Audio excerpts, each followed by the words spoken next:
बाबू दोंडे नगरकर आज या सुंदरशा ठिकाणामध्ये मी आलो आहे बघा. तर मनाला खूप असं मोहित झाल्यासारखं वाटलं नाही का. हे बघा तुम्ही खूप असं माझ्यावरती प्रसन्न आहात आणि या वातावरणामध्ये नेमकीच मी शेतामध्ये आनंद घेतो आहे. तर काय नाही बसल्या बसल्या एक मुकडा सुचला. अगे तुझ्या चिकन्या रुपड्याला मन चोरून पाहतंय ग. अगं तुझ्या चिकन्या रुपड्याला मन चोरून पाहतंय ग.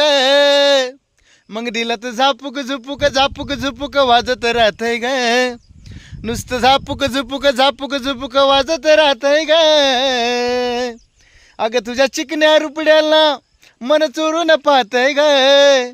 अगं तुझ्या चिकन्या रुपड्याला मन चोरून पाहतंय ग. दिला तर झापूक झुपूक वाजत राहतंय ग.